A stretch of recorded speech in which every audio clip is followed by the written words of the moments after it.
Alors on a voulu cette réunion sur la thématique de la redevance incitative sur les déchets qui va être mise en application en 2021 à Bergerac. On a voulu ça parce qu'on s'en inquiète énormément, comme pas mal de gens autour de nous. Et justement on s'est dit, les craintes qu'on nous partageait, on s'est dit il faut qu'on puisse en débattre. Maintenant, on a réfléchi bien sûr à anticiper cette mesure du SMD3, mais on n'a pas non plus de solution miracle parce qu'en l'état, cette mesure, on n'en connaît pas plus que vous, en tout cas les contours. Je ne suis même pas sûre que le SMD3 en connaisse réellement tous les contours. Maintenant, nos craintes à nous, c'est qu'on est sur un service public qui est amené, enfin c'est notre crainte à nous, à être privatisé. On le voit via cette mesure, le SMD3 veut faire des économies sur des personnels, parce qu'on le sait, au final ça vaut moins de Reaper, et puis aussi sur les coûts finaux, et on s'inquiète d'une privatisation. Donc, c'est des craintes, mais il y en a plein d'autres. On sait par exemple au niveau du coût, les auxiliaires de vie, les EHPAD ont fait remonter eux aussi leurs inquiétudes en disant mais voilà, nous on crée plus de déchets que les autres et forcément on va payer plus, hein, c'est la double peine. Donc on sait que le SMD3 réfléchit à mettre en place une subvention. Donc rien que ça, c'est un aveu un peu de faiblesse de leur part. Cette subvention, hein, pareil, hein, ils ne savent pas comment ils vont la mettre en place, ils ne savent pas d'où ça va venir. Enfin, il y a plein de choses comme ça. Donc le but, là, de cette soirée, c'est qu'on débatte tous ensemble de ça, de nous, ce qu'on a aussi prévu par anticipation pour que ça fasse moins mal, que ce ne soit pas la double peine pour le portefeuille, hein, parce que quoi qu'il arrive, ça va coûter plus cher, et qu'on puisse prendre... on a 3 sculptatrices qui sont là, qui vont écrire toutes vos craintes et vos inquiétudes. Et l'objectif de cette soirée, c'est encore une fois d'échanger entre nous, mais c'est qu'on recueille tout ça et qu'on écrive au SMD3 pour exprimer... voilà, on n'est pas... Il y a un résultat à cette soirée, vraiment, pour dire on n'est pas d'accord avec ça, il n'y a pas de fatalité à ce qu'on paye plus. Voilà, parce que... Malgré tout, on le sait, hein, taxe redevance incitative, le but du jeu, c'est qu'on trie mieux. Au demeurant, l'ambition est bonne hein, au départ, mais quand c'est bien fait, tout va bien. Mais là, on sent que ça va pas être bien fait, et qu'on va faire des efforts et qu'on va payer 2 fois plus, et que c'est un petit peu, on va pas se le cacher, dégueulasse. Donc, encore une fois, je vais pas monopoliser la parole, je vais passer la parole à 2 autres intervenants, mais le but du jeu, c'est que le micro passe entre vous et nous, on récupère tout ça. Et quoi qu'il arrive, on écrira au SMD3 pour leur dire toutes nos inquiétudes et comment on va anticiper tout ça. Voilà. Alors, il y a 2 bords en fait hein, à mon propos. Le premier bord, c'est que plus personne ne peut soutenir qu'on s'en moque des poubelles, il n'y a qu'à jeter, et puis voilà, on se moque de savoir qu'est-ce qu'il en viendra, c'est enterré, c'est brûlé, on ne le sait même pas, si on le sait nous, mais la plupart des gens s'en moquent. Trop de gens encore négligent l'obligation solennelle qu'on a de travailler sur nos déchets, faire en sorte qu'on recycle le maximum, et faire en sorte qu'on jette le moins possible. Il faut qu'on composte, etc. Là-dessus, dans la liste, on était parfaitement d'accord sur le fait que tôt ou tard, et le plus tôt sera le mieux, il faut qu'on change encore largement nos pratiques par rapport à trop peu de tri et par rapport à trop peu de valorisation, quelles que soient les conditions économiques qui existent, parce qu'on sait les difficultés économiques qui existent pour faire reprendre ces déchets quand ils ont été traités. Vous savez que c'est revendu par tonnes, hein, une fois que c'est compacté. Il y a des tonnes qui étaient, selon les catégories, qui valaient 120 € il y a quelques temps, et qui ne sont plus reprises qu'à 50 €. Voilà. Donc c'est vrai qu'il y a une difficulté économique. La situation en Chine ne l'arrange pas, mais je ne fais pas un développement, on pourra en parler si ça vous intéresse. Donc le premier bord, c'est ça. On ne peut pas continuer à dire aux gens, bon, les poubelles, c'est pas un problème, il y a des gens pour les ramasser, et puis après, vous ne les voyez plus, et on s'en occupe pas. La question du déchet, avec nos positions écologiques et nos certitudes écologiques, il faut absolument qu'on traite les choses en améliorant le tri, en améliorant la récupération, en habituant les gens à traiter tout ce qu'ils peuvent sur place. Ça, c'est un bord. Puis l'autre bord, Julie l'a déjà dit un petit peu, pour nous, il est impensable, quand on va être aux responsabilités, d'accepter un système qui va demander plus d'efforts aux gens, beaucoup plus, s'il faut aller porter ses poubelles, s'il faut trouver des solutions quand on n'est pas capable de les porter tout seul. C'est pour nous inacceptable de faire en plus que ça coûte plus cher. Alors ça c'est non. Ça, c'est vraiment aussi une ligne rouge. Donc, nous, aux responsabilités, nous n'accepterons pas de faire payer à Bergerac plus cher pour moins de services. Ça, c'est pas possible. Et puis, vous le savez, on l'a dit sur d'autres sujets, on est attaché à ce qui est régie publique, et là-dessus, il va falloir nous convaincre d'en sortir, parce que c'est une bonne chose que la régie publique. Et alors, bon, le statut du syndicat, bon, on peut en discuter, et peut-être vous aurez des questions là-dessus aussi. Pour nous, c'est une grosse machine de guerre. C'est comme les retraites, voilà. C'est une grosse machine de guerre pour faire en sorte qu'on s'habitue à d'autres fonctionnements, et puis qu'après, des gens fassent de l'argent sur les déchets, ce qui n'est pas interdit, mais surtout en faisant payer plus cher chacun d'entre vous. Et pour nous, ça, c'est la deuxième ligne rouge qu'on ne veut pas voir franchie, et on sera intraitable quand on aura à discuter avec nos partenaires de demain.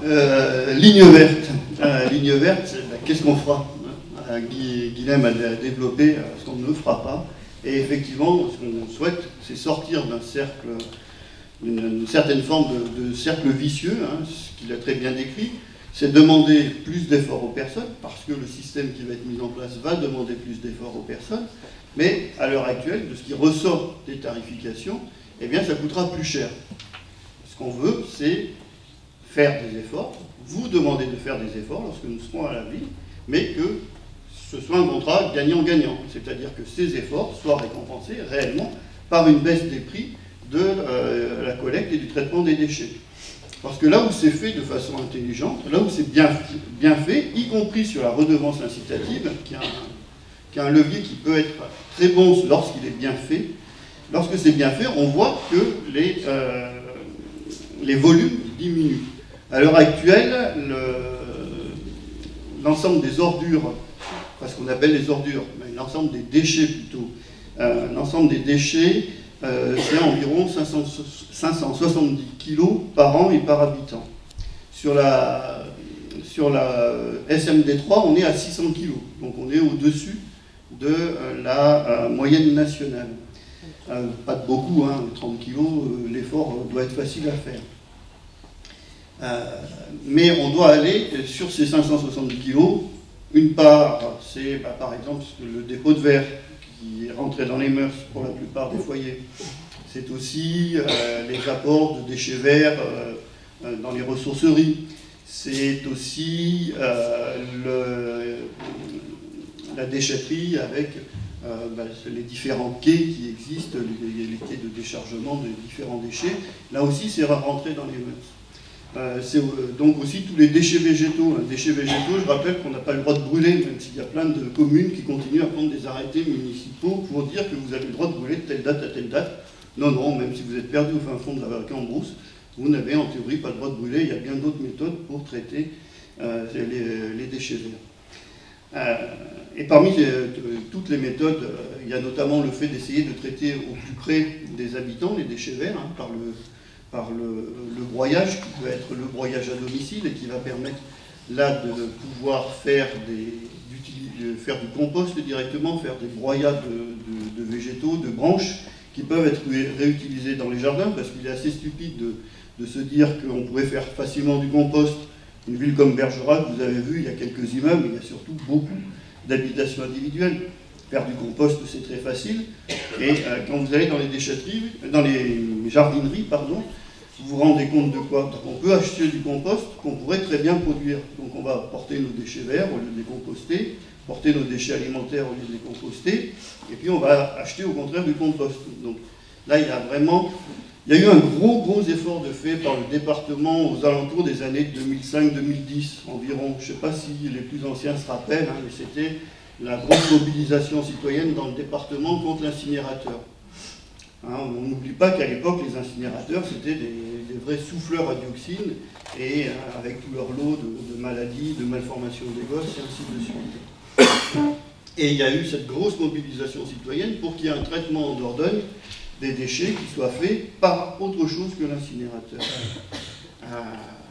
Et donc un gros effort de tri, de mise en place du tri a été fait. Et ça a bien marché au début. Il y avait beaucoup d'ambassadeurs de tri, il y avait beaucoup de formations dans les écoles, dans les centres de formation, où on apprenait aux gamins comment on trie, qu'est-ce qu'on met dans la poubelle jaune, etc. Et puis ils ramenaient ça à la maison, ils ramenaient ce petit savoir qu'ils avaient acquis à l'école, et les familles s'y sont mises, ça a bien marché. Mais petit à petit, c'est tombé, on s'est satisfait du résultat, et puis c'est tombé dans l'oubli. 2015, une loi est passée sur les déchets qui donne des objectifs qui sont très importants, avec différentes étapes. 2020, c'est une étape, mais on ne l'a pas préparée en Dordogne. On a laissé passer le temps.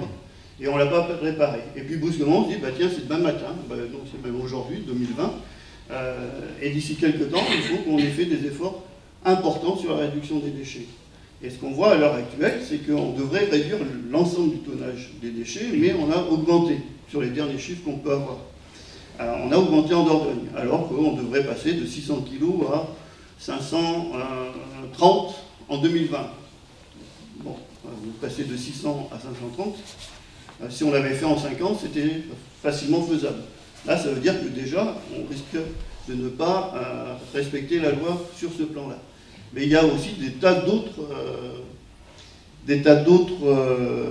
étapes, des tas d'autres objectifs sur l'augmentation du tri, sur poursuivre la baisse des ordures ménagères finales, les sacs noirs, et ainsi de suite. Et tout ça, c'est des choses qu'on peut arriver, mais on peut y arriver, et la taxe ou la redevance incitative, c'est aussi un levier à condition que ce soit bien fait.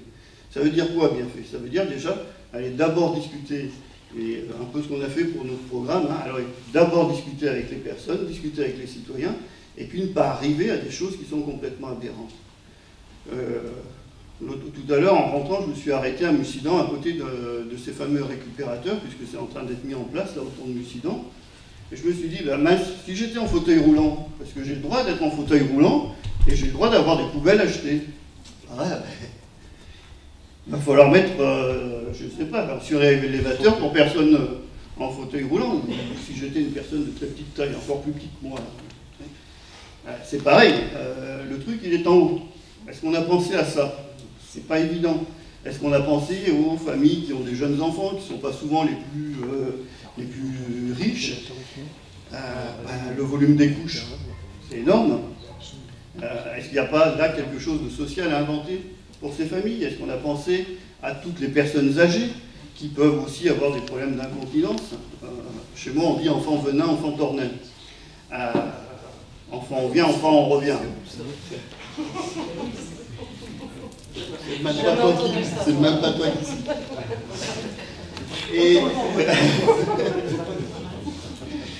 Et donc, tu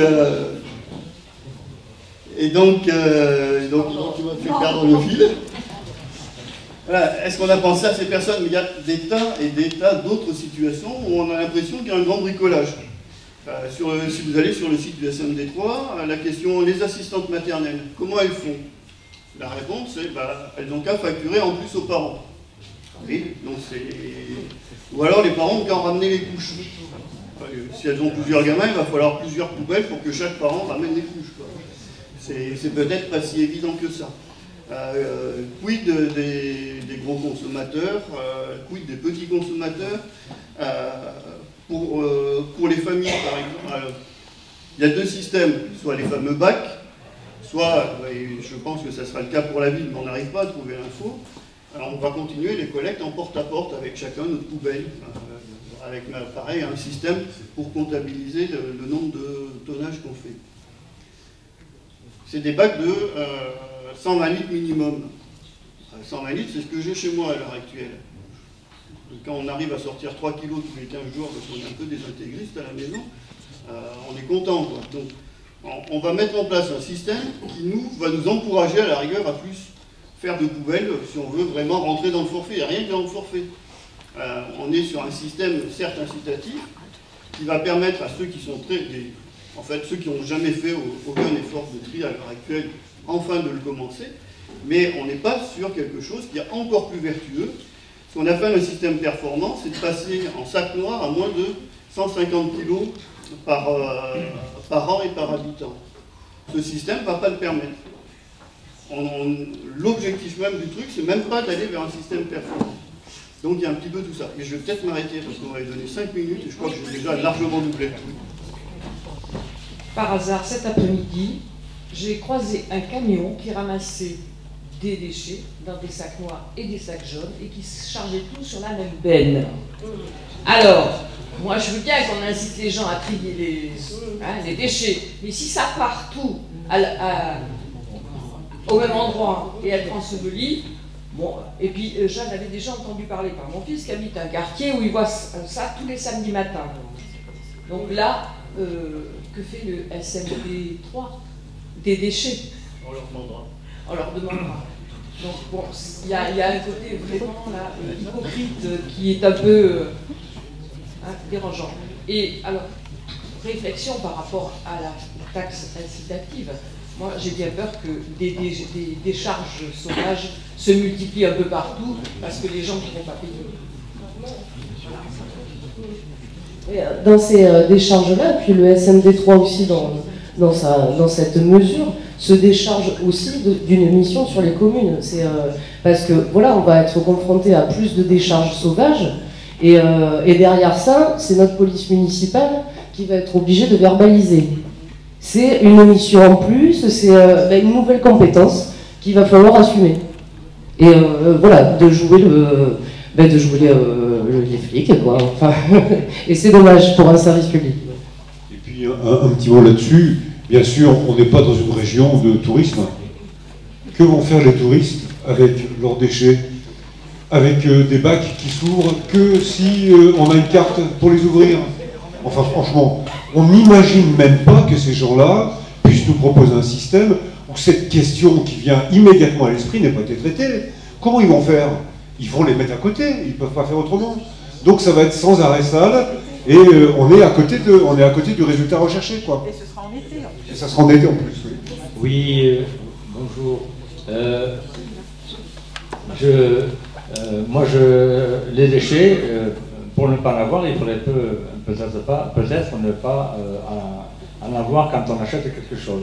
Par exemple, les sacs plastiques, il y a eu un effort de fait au niveau des commerçants, mais encore, bien souvent, on vous met ce qu'on achète dans un sac plastique, alors qu'on a des sacs, il faut leur demander de le mettre carrément dans le sac, au lieu de donner des sacs. Et dans les grandes surfaces, par exemple, pour la semoule ou le riz au lait, la semoule, je peux l'avoir par 4 sans carton au-dessus, et par contre, le riz au lait, je l'ai avec un capuchon, et j'en ai 8 en même temps. Alors que la semoule, je peux en prendre 2 fois 4, ça me fait 8. Et pourquoi, quelle est la force que l'on peut avoir contre les grandes surfaces pour ne pas mettre des cartons partout? Quand on parlait de bio dans les grandes surfaces, les mecs, ils éclataient de rire. Maintenant, ils ont tous leur gamme bio. Pourquoi? Parce qu'ils se sont aperçus que c'est simplement un marché comme un autre, un marché qui est avec des taux de progression à 2 chiffres. C'est-à-dire, chaque année, il fait 10%, au moins 10% de plus. Et on est plutôt même sur pas loin de 15%. Il n'y a aucun autre marché, à part peut-être le téléphone portable, mais il n'y a aucun autre marché qui progresse comme ça. Et les mecs, ils se sont mis à faire, les grandes surfaces se sont mis à faire des efforts aussi là-dessus, parce qu'ils se sont aperçus qu'il y avait une demande de la part des consommateurs. Et c'est simple, je crois qu'il y avait un gars qui s'appelait Coluche, il disait simplement, il suffirait qu'on n'achète plus pour que ça arrête de se vendre. Il y a des choses, par exemple sur notre liste, on est très fiers d'avoir une gérante d'une épicerie bio de Bergerac, très connue. Vous allez dans son magasin, il y a plein de produits vrac. Et quand vous faites, alors certes, le bio, quand on a toujours ça en tête, on se dit tiens c'est un peu plus cher. Mais si on l'achète en vrac, au final, c'est grosso modo le même prix que dans les grandes surfaces. Et par contre, il y aura d'autres trucs. Il va falloir un peu plus cuisiner. Ok, on a aussi du plaisir à cuisiner et à utiliser un peu moins d'emballage, de plats tout prêts, de machin où vous avez le truc plastique, le premier carton, le deuxième machin plastique, le truc qui va passer au micro-ondes et ainsi de suite. Et puis, vous avez acheté un plat qui fait 250 grammes et vous en avez autant, en fait, de déchets à côté, quoi. Et je crois qu'il faut aussi qu'on réfléchisse avec ça, hein, nos deux pouvoirs. Hein, la carte bancaire, nos achats, et puis la carte d'électeur pour voter pour notre liste. Voilà. Pour finir avec François sur les supermarchés, je vais laisser la parole à Guylaine, mais il y a quand même, les supermarchés ont aussi des devoirs et des obligations, et la loi n'est pas forcément très bien appliquée. Je laisse Guylaine. Qui sait par exemple que les supermarchés sont obligés d'avoir un endroit où on peut déposer le suremballage? Voilà. Moi, je suis allé à Leclerc, le grand Leclerc, hein, vous savez, celui où on se perd, là, parce qu'il est construit pour quand il y a beaucoup de touristes, mais quand nous, on y va faire les courses dans l'année, je vais bientôt prendre une trottinette électrique, moi, pour faire mes courses. Tellement c'est vaste, quoi. Eh bien, dans ce supermarché, la loi n'est pas appliquée. On a vu, dans un coin, en cherchant bien, un carton qui fait à peine 1 mètre cube, un gros carton qui fait à peine 1 mètre cube, et quand moi j'ai demandé, on m'a dit, ben, c'est là, s'il y a un suremballage, c'est là qu'il faut le mettre, quoi. Voilà. Il n'y a pas de table pour déballer, on ne peut pas poser ses sacs, c'est pas indiqué, il faut réclamer. Donc, on ne pourra pas tout faire. Mais nous vérifierons que les supermarchés à Bergerac et sur le Bergeracois respectent la réglementation. Ça, on peut le faire. On peut faire dresser des procès-verbaux. Voilà, on aura les outils quand on sera à la mairie pour le faire. Il n'y a pas de problème. On saura faire les procès-verbaux. Et on obligera les supermarchés, non pas à des choses impossibles à faire, mais à aménager leur local de façon à ce que les gens puissent, s'ils le souhaitent, déposer leur suremballage. Et les cartons en rab, là, ben voilà, on ne les ramène pas à la maison, et c'est à la charge du supermarché de les faire prendre en charge et de les faire recycler. De la même façon, parce qu'on sera aussi dans le positif, on verra de quelle façon il est possible de mettre sur place, pour rendre la vie plus simple aux gens quand ils vont au supermarché. Laisser la parole aux gens. Oui, j'y vais, mais je donne ce deuxième exemple. La deuxième possibilité qui est envisagée, c'est que des bennes, notamment pour la récupération du verre, soient présentes sur les aires des supermarchés. Parce que souvent les gens partent avec leur sac vide, ou avec leur sac avec leur bouteille, font le détour pour aller trouver un endroit où un conteneur à verre, ils ne sont pas d'ailleurs très nombreux et pas très bien repérés. Eh bien, on peut avoir un partenariat avec le supermarché qui fasse que quand les gens vont racheter de nouvelles bouteilles, ils aient la possibilité, tant qu'on n'a pas les consignes, ils aient la possibilité de jeter leur verre en même temps qu'ils vont faire leur course. Voilà, j'étais assez bref. Et je garde le micro. Je vous demanderai simplement 2 minutes parce que c'est depuis le 15 novembre à notre Assemblée Générale, je me présente au nom du Serralaire 24, Amiens. Donc je suis un des coprésidents. Et nous avons déjà débattu de cette question à notre assemblée de fin d'année, le 15 novembre de l'année dernière. On avait donné d'ailleurs des documents à l'équipe. Donc, mais aujourd'hui, on est à quelque chose de plus. On voudrait vous donner la position de notre conseil d'administration par rapport à la présente réunion, puisqu'on a décidé de venir à votre rencontre après notre conseil d'administration d'hier. Et voilà pourquoi on est venu pour en parler avec vous et échanger bien entendu avec tout le monde. Il est important que votre liste, qui entend réaliser l'intégration de l'écologie dans le cadre d'une démarche politique municipale globale, pose publiquement la question des déchets et de leur traitement, avec notamment la question de la redevance incitative qui se met progressivement en place dans le département et qui soucie bien la population. Interpellée par de nombreux amis, notre association s'est penchée sur cette problématique pour la rapprocher de notre action sur l'amiante, les autres cancérogènes, leur traitement actuel et à venir, au moment où nous avons fait entrer, nous, les déchets dangereux dans les travaux du Conseil régional relatif aux déchets, ce qui était positif. Dans l'évolution actuelle, nous avons des craintes pour le devenir de la question de tous les déchets. Accès aux déchetteries, gratuité de la réception amiante pour les particuliers, organisme chargé des enlèvements et traitement des résidus du quotidien. Comme pour l'amiante, les déchets maltraités, sans contrôle, peuvent avoir des conséquences graves sur la santé et l'environnement. Il serait trop long de développer tout ce qui milite pour revoir ce dispositif, mais nous avons choisi 2-3 aspects. Pourquoi faire sortir cette gestion des budgets communaux? C'est une première question, financièrement parlant. Pourquoi faire payer plus cher un service moindre et de plus mauvaise qualité pour nombre de gens, notamment les plus démunis. C'est une attaque en règle aussi contre les emplois de fonctionnaires territoriaux aujourd'hui et de tous les emplois concernés demain. Là où la mise en œuvre est commencée dans d'autres régions, les décharges sauvages s'enrichissent de déchets ordinaires. Ce n'est pas la solution. Dans les communes où cela a été imposé aux familles, le bruit et les odeurs ajoutent leur nuisance pour les populations. Je l'ai vécu l'autre dimanche, à Mussidan, en allant au bal, j'ai entendu les gens en parler. Voilà. Il ne fallait pas que j'aille au bal, bah oui. Bon. Nous pensons que ce dispositif devrait faire l'objet d'une consultation de toute la population du département et non être appliqué en mettant les gens devant le fait accompli commune après commune et en y ajoutant les notes salées supplémentaires qu'il va engendrer. Améliorer le service aux gens par les services publics, oui. Le dégrader et le rendre plus cher, certainement pas, au niveau de notre association en tout cas. J'y ajoute 2-3 commentaires personnels, parce que quand même j'avais une petite idée aussi là-dessus. Je pense que ce dispositif est un pas de plus vers la remise en cause du principe fondateur de la commune, visant dès son origine à la mise en commun des différents services publics aux populations, avec la démocratie locale, sous responsabilité des conseils municipaux et au-delà des communautés d'agglos, etc.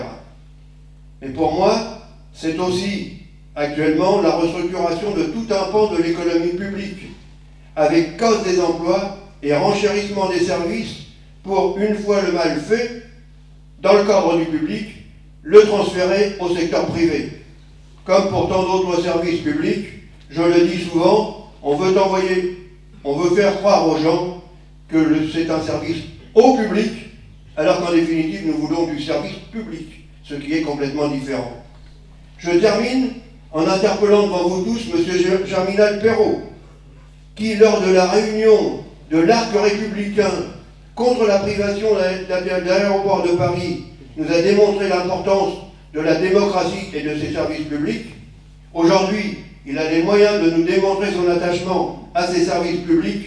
Nous comptons sur lui pour consulter les citoyens de notre département. Un référendum en serait la confirmation.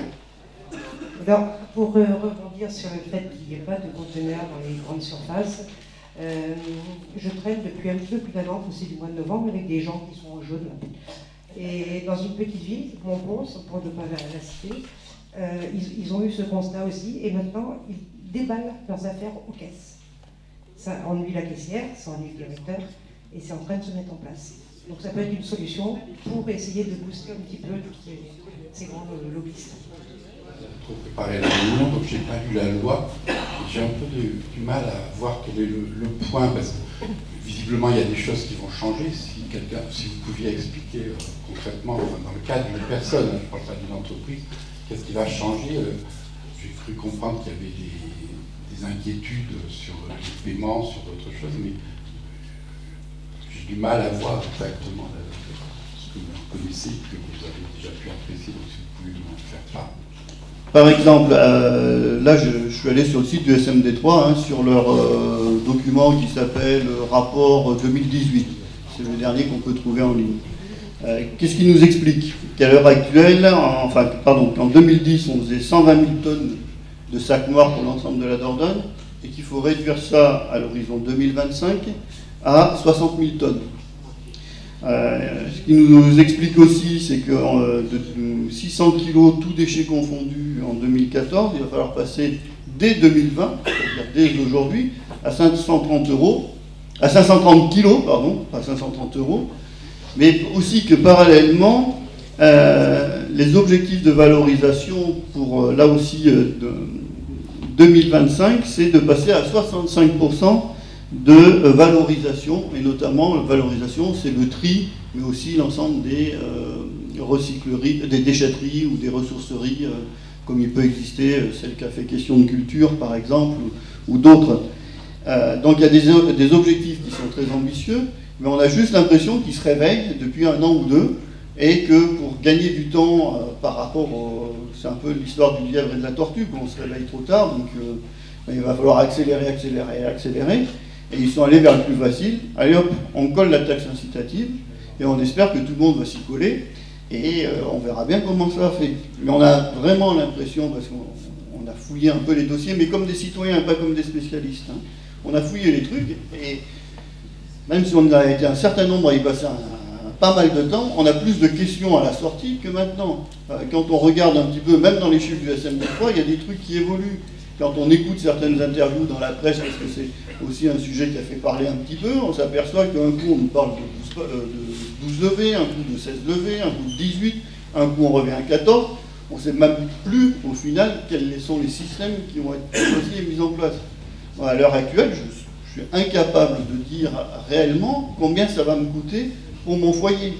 Je sais que je consomme très peu, parce que comme je suis écolo dans l'âme, ça fait très très longtemps. Bon, bref, je suis la classe sociale moyenne là, qui...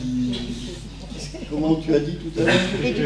Éclairée, et voilà, avec un petit truc généreux, me fait plaisir. Mais le système qu'on met en place, même si on était que 2 dans notre foyer, non pas 4, de toute façon, pour nous, on est déjà en dessous. Donc, c'est des trucs qui peuvent que nous encourager même à mettre plus dans nos poubelles noires. Ou alors à revendre du tonnage à nos voisins qui ne feraient pas les efforts, je ne sais pas, un truc comme ça.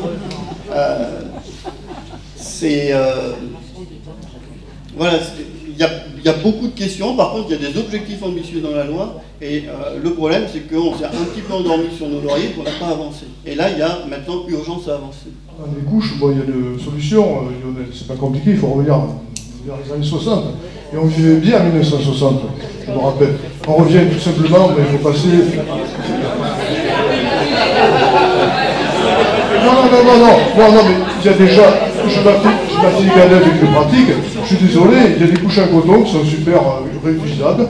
Et effectivement, il faut les laver, c'est un coup. Mais aujourd'hui, il y a des machines à laver. Voilà. Donc il faut savoir les choix qu'il faut faire, c'est tout. Soit on continue avec les couches traditionnelles, soit ben, on fait un effort vers... Il y a des anciennes valeurs qui sont à remettre au goût. Voilà, c'est tout. Vous expliquez que la gestion des déchets dépend de la région maintenant. Ça a été mis en place à la création des nouvelles régions sous François Hollande. Et il y a eu un plan de gestion régionale des déchets qui a été mis à l'étude. On y a participé puisque nous, sur ce fameux plan, il n'y avait aucun chapitre sur les déchets dangereux. Donc on y a participé. Il y a eu une enquête publique qui a eu lieu entre juin et juillet 2019. Tout le monde pouvait apporter des remarques sur ce plan.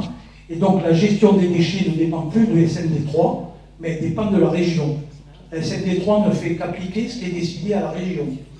Alors c'est pas la collecte et la gestion des déchets qui dépendent du SMD3, mais ça va être le plan d'ensemble de comment on organise et comment on coordonne la gestion des déchets. C'est aussi quelque chose qui a évolué au fil des années. Hein. Il y a... Avant les années 2000, en gros, c'était chaque commune qui se débrouillait. Et puis après, on est passé à des schémas départementaux de gestion des déchets.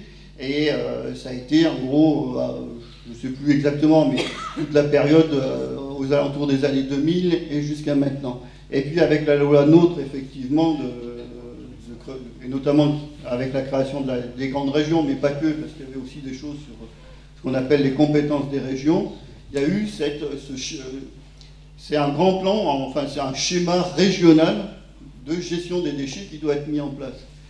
La redevance incitative telle qu'elle est mise en place par le SMD3 à l'heure actuelle n'a rien à voir avec ce truc, parce que je crois qu'on a dû, ça a dû être présenté il y a 2 ou 3 mois, je suis très mauvais sur les dates, ça a été présenté très récemment, après même que le SMD3 mette en place et déroule son plan, parce que ce plan, il n'est pas sorti comme ça en 5 minutes. Il y a eu toute une évolution, pas le plan régional, hein, mais le plan du SMD3 pour arriver à la redevance incitative qui est mis en place déjà dans plusieurs communes du département. C'est quelque chose qui a été prévu, et alors même qu'il y avait ce grand plan qui était construit par la région, mais qui était encore en construction, et qui va petit à petit s'imposer, au fur et à mesure que les différents plans départementaux vont arriver au bout, aux différents départements, pour organiser un peu au niveau régional. Il y a un truc qui est tout bête à l'heure actuelle, on est en train d'échanger des déchets avec le Lot-et-Garonne. ils nous filent l'Haute-Garonne, la Corrèze. Ils nous filent leur sac noir, non, leur sac jaune parce qu'ils n'ont pas de plateforme de tri, et nous on leur file des sacs noirs parce que du coup ça soulage un peu le Saint-Laurent-des-Hommes, et puis ça permet de réduire le coût par rapport à tout l'est du département. Voilà, il y a déjà des choses qui sont initiées, et il y aura peut-être des logiques qui vont être trouvées dans ce plan-là. En tout cas, pour l'instant, la région n'a pas encore de responsabilité là-dedans, mais ça ne saurait tarder, dans la redevance incitative. Ouais, moi, je voulais dire 2 mots sur le SND3, parce qu'on parle du SND3, mais le SND3, c'est quand même les élus qui sont à la destinée de ce syndicat départemental. Et ça nous semble être un outil qu'il faut garder, qui doit être incontournable, parce que si c'est pas ça, ça sera privé. Et si c'est privé, ça sera pire. La taxe incitative, c'est un constat d'échec, puisque on incite quand on contraint. Et quand on fait une taxe d'éducation, une taxe éducative, je ne sais pas comment vous pouvez l'appeler, mais là, on est chargé de convaincre. Bien sûr, c'est beaucoup plus compliqué de convaincre. Alors on contraint et on fait payer. Et on fait payer qui? Moi, je crois que ceux qui génèrent le plus de déchets, ce sont les gens les plus modestes. Ce sont ceux qui vont acheter des gâteaux à Leclerc, avec un gros plastique, là, etc., etc. Et c'est cela qu'on fera payer. Ceux qui polluent le plus, par exemple dans les appartements qui ne sont pas isolés, c'est qui? C'est les plus pauvres. Donc je pense qu'à un moment donné, il va falloir qu'on donne aussi une dimension. Bien sûr que je ne suis pas contre le débat sur les déchets, ce n'est pas mon propos. Ouais. C'est aussi qu'il faut qu'on arrive à donner une autre dimension à notre propos. Il faut bien quand même que, si aujourd'hui on en est là, c'est parce que il aurait fallu taxer les plus pollueurs. Et c'est qui les plus pollueurs? Ce sont les avionneurs, ce sont les transporteurs, mais ceux-là, on ne les touche pas. Alors c'est difficile d'éduquer quand on dit non, cela non, mais vous, oui. Donc, je pense qu'on aura aussi, nous, intérêt à porter ce débat, y compris vers les élus nationaux, qui sont aussi puissants et qui peuvent prendre aussi des mesures qui sont vraiment incitatives pour le coup. Moi, je me demande comment je vais faire pour diminuer mon volume de déchets. Bon, moi, les déchets me sont imposés. Je vais à un supermarché, même si je vais à la Biocoop, pour ne pas la nommer, parce qu'elle était déjà... Je prends un paquet de biscuits, elle a la moitié de la paix. Les produits bio sont emballés. Et pourquoi ils sont emballés? C'est les producteurs. On est dans une société capitaliste. Tant qu'on sera dans une société capitaliste, qui a intérêt à vendre du carton, de l'encre, etc., vous aurez des déchets à gérer. Il ne faut pas compter sur moi pour être culpabilisé avec ça. Moi, j'en veux pas de déchets. Il y a 80% des déchets qui sont inutiles. C'est quand même pas compliqué de dire, puisque les bouteilles plastiques flottent dans tous les océans, on ne produit plus de il ne faut pas demander de me les trier, de les emballer, de recycler. De toute façon, d'être recyclées, elles ne sont pas transformées. Donc, les pollueurs, c'est ceux qui ont intérêt à produire ces emballages. Point. Alors, moi, je ne veux pas encore... La preuve en est, c'est que c'est Vinci qui va les gérer, les déchets. Et quand on sait qu'en Italie, c'est la mafia qui s'en occupe, on sent que c'est un bon business. Donc, ne comptez pas sur moi pour gérer tous ces business. Moi, mon combat, c'est ceux qui produisent ces déchets, ces emballages inutiles. On est d'accord. Mais on est dans une société capitaliste. Le lobby de carton, il existe. Pour faire du carton, il faut des pains dans les dents. S'il faut des pains dans les dents, il faut des scellés, etc. Alors, comment on fait tout ça? Il y a des gens beaucoup de gens qui ont intérêt à produire des emballages. Donc, mon combat, moi, c'est pas trier les emballages, c'est combattre ces gens. D'abord, il faut savoir que dans la taxe incitative, telle qu'elle se présente à l'heure actuelle, sont concernés les déchets en sac noir. C'est ça qui va être pesé. On va pas... Alors, on peut le discuter, c'est bien ou c'est pas bien, mais ne vont pas être pesées les quantités de verre qu'on amène à la benne, ni les quantités de déchets sac jaune. Hein, voilà. Donc ceux-là, ils sont dans des bennes à apport qui s'ouvrent toutes seules, et c'est vrai qu'on pourra les mettre sans que ce soit pesé. Ce qui va être pesé, c'est effectivement le déchet ultime, celui qui est destiné à être enterrés. Et d'ailleurs avec un problème, notamment en ville, nous on est une ville, avec des appartements où il n'y a pas de possibilité de faire du compost, sauf si on a vraiment envie d'essayer de mettre des lombrics dans sa baignoire, enfin je plaisante un peu, mais bon, il y a des petits moyens pour faire des petits composts, y compris en appartement, mais on ne va pas demander ça aux gens, à tout le monde. La plupart du temps, ça s'avère impossible quand on est en appartement, à l'heure actuelle, de pouvoir faire du compost. Ceci dit, une ville elle a aussi la possibilité, à certains endroits, pour faire en sorte qu'il y ait plus de matière organique qui soit recyclée directement sur place, de prévoir des conteneurs, enfin de prévoir des endroits où on peut aller faire son compost, où on peut aller déposer pour que ça fasse du compost. Il y a des jardins publics, alors il ne faut pas mettre ça partout, mais il y a des endroits où ça peut s'imaginer. Moi je suis dans le quartier, j'habite rue du Pont-Saint-Jean, je sais que du côté de Jean Moulin, je n'ai pas encore contacté les gens, mais il y a quelqu'un qui réfléchit et qui interroge la ville sur pourquoi ne pas mettre un composteur collectif dans le secteur.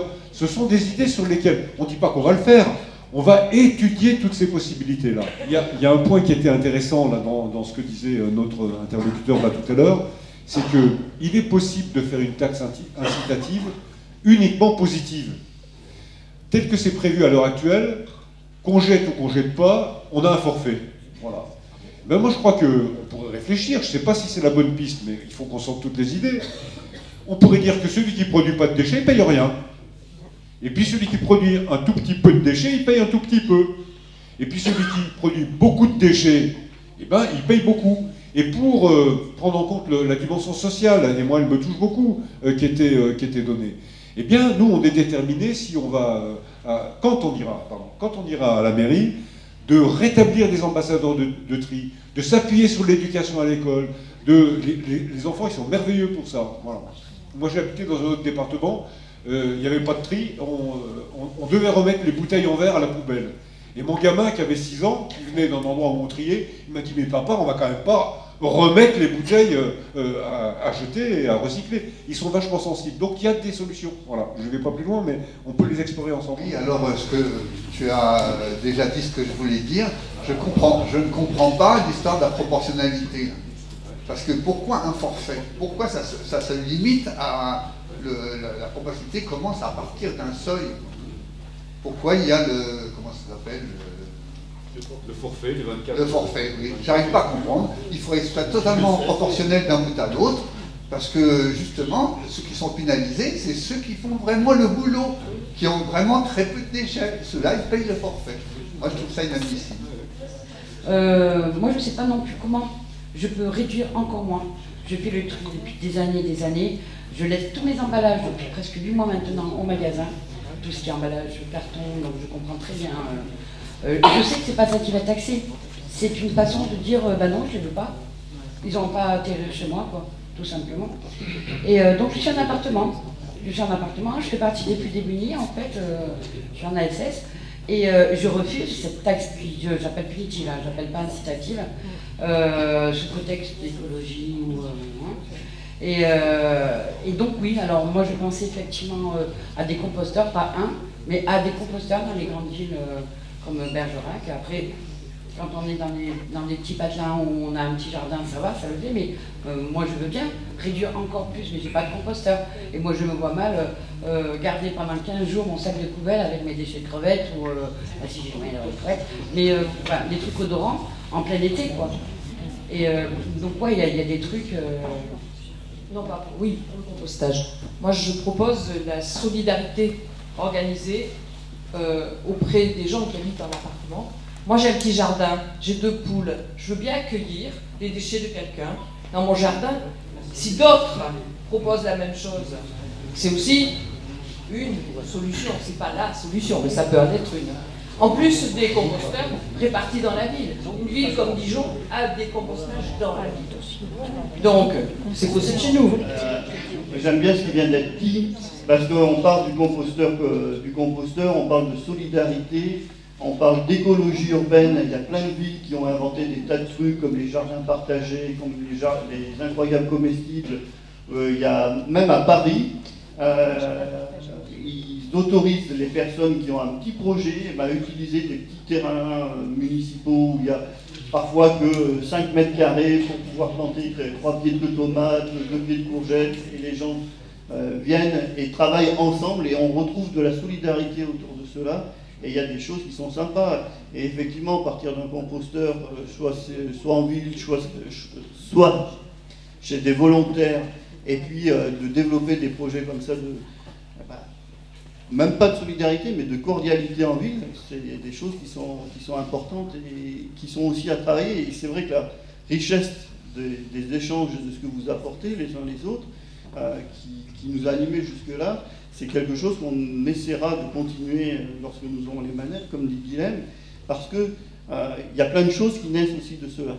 Que ce qui est rejeté, c'est qu'il y a une mesure uniforme qui est proposée pour réduire les déchets, en plus qui s'accompagne d'une hausse par rapport à ce qui existe, et donc à partir de là, ça devient un peu comme une punition, c'est-à-dire qu'on va à l'inverse de ce qu'on cherche à avoir comme démarche, parce que si on gagne sur ces démarches, on gagnera aussi sur le reste de la démarche écologique qu'on veut gagner dans la vie.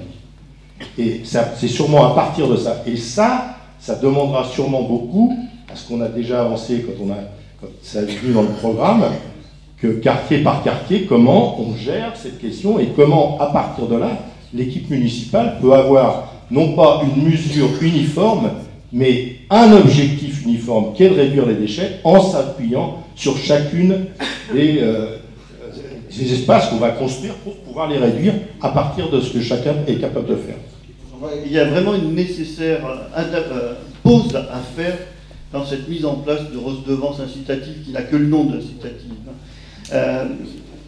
Parce que, effectivement, il n'y a que des situations qui sont différentes. Tout à l'heure, j'ai commencé en parlant, je m'arrête d'un bac et je me dis, mais comment je fais si je suis en fauteuil roulant? Mais merde, depuis 1975, la première loi sur l'accessibilité, c'est 1975. 2005, il y a une grande loi sur l'accessibilité, 2015, il y en a encore une, et là, on met en place des trucs publics en oubliant complètement les personnes. Ou alors, j'ai pas vu.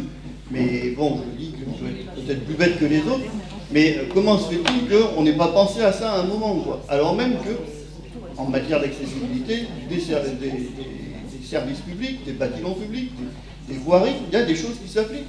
Est-ce que les personnes handicapées vont être obligées d'embaucher du personnel pour aller porter leur sac noir? Aujourd'hui, la taxe d'ordures ménagères, elle vous est prise par le trésor public. Demain, cette taxe cette redevance incitative, elle ne sera plus prise par le trésor public. Elle va être prise par une société, un syndicat, et ça sera comme un abonnement à l'eau, à l'électricité, au téléphone. Et donc, vous voyez, d'un pas, on retire quelque chose qui est pris par les trésors publics pour le mettre par une société qui, demain, pourrait être privatisée. Et on en fait comme un abonnement.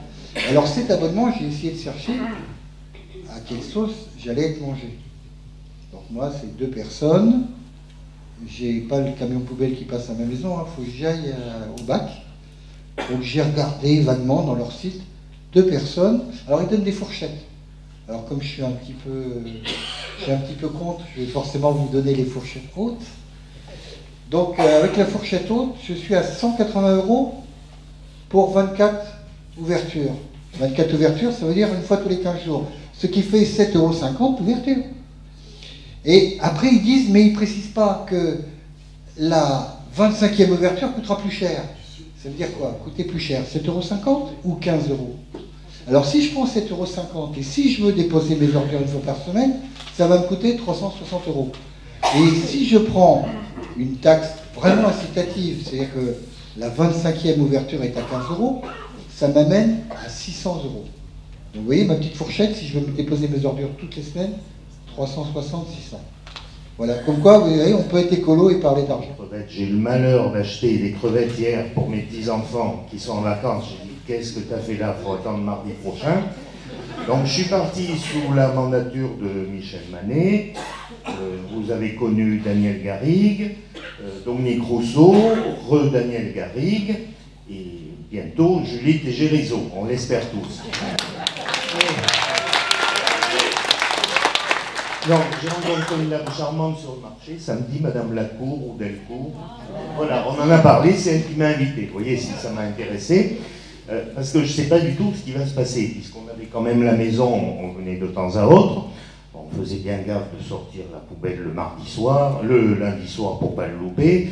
Alors maintenant, on habite là, donc c'est différent. Pourtant, j'ai un compost, j'ai le sac jaune, j'ai le sac noir. Moi, ce que j'ai un peu peur, c'est que si on met des composteurs publics, on va dire, les gens vont faire n'importe quoi. Hein. J'habitais un immeuble où il y avait des gens, on va dire, raisonnés, à Paris. Ils ont mis un composteur, et ce qui devait arriver est arrivé. Il y a des rats qui sont arrivés, hein, aussi. Bon. Et l'accès libre au conteneur jaune, les gens vont y balancer toutes leurs crevettes. Hein. Enfin bon. Non, mais moi je voudrais simplement, voilà, je ne vais pas monopoliser, savoir qu'est-ce qui va se passer. Là, pour l'instant, je suis comme il y a 38 ans, avec ma poubelle qui passe le mardi, qu'il ne faut pas louper. Et puis, je ne sais pas ce qui va se passer. On parle de la taxe, bon, tout ça, je l'ai bien compris, mais voilà. Simplement, si vous pouvez rapidement dire qu'est-ce qui va se passer au niveau de la collecte, qu'est-ce qui va changer. Pour beaucoup d'endroits, être en collecte en porte-à-porte, parce que je ne vois pas comment on pourrait faire autrement. On va pas mettre les fameux bacs, je ne sais pas si vous les avez vus dans les communes autour, si on commence à mettre ça de partout dans Bergerac, le label ville d'art et d'histoire, les trucs protection du patrimoine, on n'est pas prêt de respecter quoi que ce soit. Le bac donc en collecte de porte-à-porte pour une famille, le bac de 240 litres, ça fait un truc qui est vachement grand quand même, ça va vous coûter leur truc total entre 260 et 300 euros. La marge est grande, mais 260 à 300 euros. Pour 12 levées. 12 levées, ce ne sera pas tous les mardis. Hein.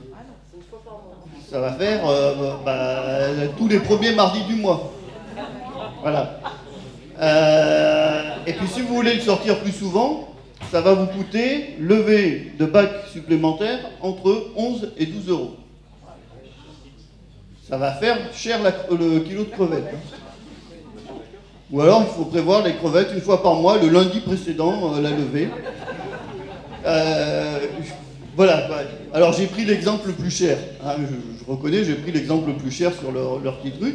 Mais c'est l'exemple qu'ils donnent pour une famille de 4 personnes en collecte porte-à-porte. C'est un passage par mois de noir et 11 à 12 euros de plus la levée. Moi, je paye moins cher que le forfait de base de 300 euros à l'heure actuelle. Et je pense que vous payez moins cher que ce forfait-là. Hein, je n'ai pas révisé, je n'ai pas ressorti mon truc d'imposition, là. Mais je paye bien moins cher que ça. Donc je vais payer plus cher pour un service moindre. J'ai un peu de mal à comprendre où est la vertu derrière et où est le côté incitatif. Juste une question. Est-ce que toutes ces mesures-là, ça ne va pas avoir en fait un effet pervers qui vont faire que les décharges sauvages risquent de se multiplier? Voilà, c'est une question. Et si c'est le cas, qu'est-ce qu'on peut faire pour combattre ce type d'attitude? Verbaliser. Non, mais c'est de ne pas le faire. Et de deux, la seule solution de la municipalité, c'est horrible. Et justement, c'est ce qu'on ne veut pas. On nous contraint à faire ça, quoi. C'est de la sanction. C'est double sanction. C'est si vous ne faites pas, vous payez. Si vous faites, vous payez. Voilà, c'est tout l'objet de la colère et des craintes de ce qui va se passer. Ce qu'on disait, c'est on arrive, on fait une pause. On dit au SMD3, stop. Stop, on arrête tout en ce qui concerne Bergerac. Parce que petit 1, on veut comprendre. On veut aussi comprendre où sont nos marges de manœuvre. Parce que comme on vous dit, on a beau chercher. Par exemple, on a cherché la délibération de la mairie ou de la CAB. On n'a pas tout trouvé, les délibérations concernant ce truc-là. Donc on n'a pas tous les éléments d'information non plus là-dessus. Donc vous répondre, ça serait vous mentir. Mais dire stop, on arrête et on voit, parce que pour nous, et la rencontre de ce soir le montre, le système n'est pas bon, et d'un système qui aurait pu être bon, vous êtes en train d'en faire n'importe quoi, parce que tant qu'il n'y aura pas de gagnant-gagnant pour les personnes, eh bien, c'est du foutage de gueule. Donc on s'arrête, on réfléchit, quelles sont nos marges de manœuvre, qu'est-ce qu'on peut mettre en place aussi pour aider les personnes. Alors, il y a plein de petits trucs qui sont sortis, de la couche lavable aux poules, en passant par les composteurs collectifs, mais il y a les broyeurs, il y a par exemple aussi, nous on se dit, Mais quand on charge le coffre ou quand on charge la voiture avec la haie qu'on vient de couper, qu'on arrive à la déchetterie, qu'on se dit mais il faudra attendre 1 heure avant de pouvoir y accéder le dimanche matin, il y aurait peut-être quelque chose à réfléchir avec un deuxième quai ou avec une deuxième déchetterie. Eh bien, là, il y a des choses qui sont à travailler et à donner aux moyens, d'abord donner les moyens aux personnes, que ce soit les moyens en termes, entre guillemets, d'éducation, mais c'est peut-être un gros mot, mais de sensibilisation, c'est comment on fait, quels sont les moyens, où c'est qu'on trouve des composteurs, où c'est qu'on trouve des poules avec les poulaillers, autrement ils vont se faire bouffer. Et par les renards, par les renards et les fouilles, il y en a quelques-unes sur Bergerac. Le composteur, vous donnez le grillage, le grillage qui va bien en dessous, là, le carré de 1 cm pour éviter que les rats remontent. Voilà. J'ai testé parce qu'au début, mon composteur, il a été habité là aussi. Donc, voilà. Et voilà, c'est ça, c'est d'abord comment on fait, quels sont les moyens, enfin comment on fait, stop, on s'arrête avec le SMD3, on réfléchit et on veut reprendre la main là-dessus. Mais on ne va pas dire, bah tiens, on va copier-coller le machin, ils l'ont lancé, on va y aller, etc. Si un maire qui a quand même la compétence générale sur tout ce qui se passe dans sa commune ne peut pas agir à un moment, bah, je crois qu'on a tous, même pas à aller voter et puis à laisser les choses se faire, et puis Veolia nous gérera tout ça très bien, ils sauront faire pour notre bien, hein, dans la condition qu'on rate. Mais que les riches payent beaucoup, moi ça ne m'a jamais choqué.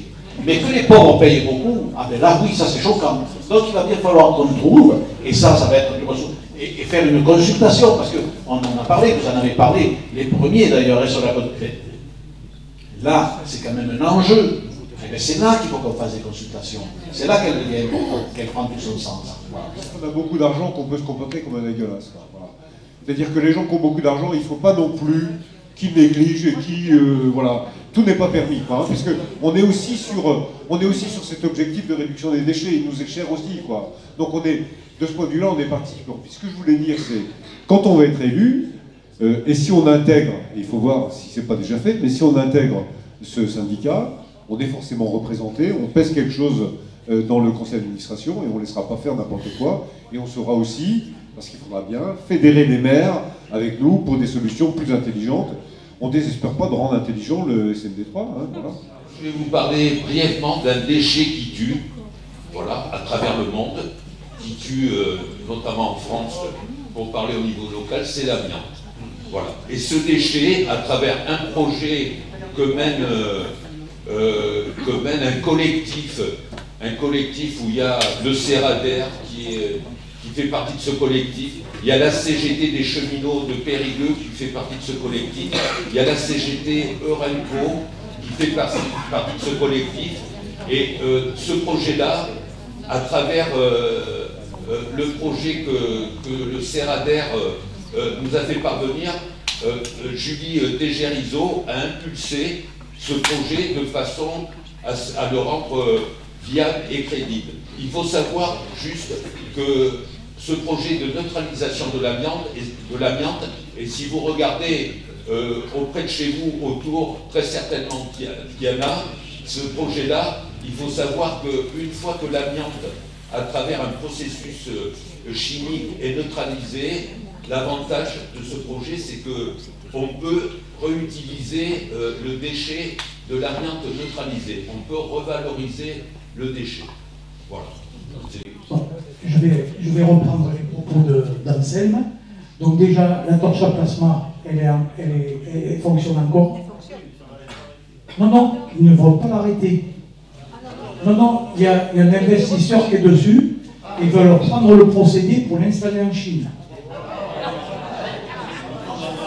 Bon, concernant le procédé sur lequel on travaille depuis 5 ans, depuis 2015, le procédé donc est validé, l'étude est terminée, donc c'est un procédé d'inertage par trempage dans un bain d'acide.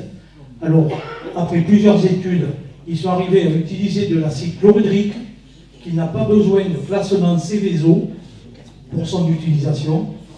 Il y a une revalorisation de tous les déchets produits et il n'y a aucun rejet. Et On a une réunion vendredi donc avec les concepteurs plus les élus qui va se tenir à la CAP vendredi après-midi. Et le projet est prévu d'être implanté sur la zone ANS, la zone Paul-Loup-Bradou, puisque Renco n'est pas favorable à accueillir ce projet. Des projets qui auraient pu pérenniser les emplois. Là, on a vu M. Delpont, notre cher député La République En Marche, imagine justement une installation d'une nouvelle entreprise exportée d'Angoulême. On sait pertinemment ce que ça a fait Angoulême, hein. C'est de dépolluer le site de la poudrerie pour mieux la fermer. Donc là, voilà, autant quel formidable projet que celui de la destruction de l'amiante, mais quel dommage qu'on ne puisse pas le mettre sur Renco et sauver des emplois sur ce berceau économique qui a bercé Bergerac pendant plus d'un siècle. Voilà, alors, mais ça fera l'objet de certainement une autre réunion et d'autres conversations, même si on est sur les déchets, mais bon, espérons qu'on ne mette pas l'amiante dans les sacs noirs, surtout pas. En tout cas, merci à tous pour ces échanges-là. Encore une fois, tout est noté. Ça sera retranscrit et nous en ferons écho bien sûr à qui de droit, au SMD3 et tous ceux qui sont concernés par cette question. Je vais vous inviter à venir boire un coup et vous verrez, parce que nous sommes écologistes, nous avons des éco-cups au nom de Bergerac en commun. On va continuer à discuter ensemble autour de ce pot et je vais vous donner un autre rendez-vous, c'est celui de demain. On continue la lutte contre la réforme des retraites. C'est à 15h devant le tribunal. Je vous remercie.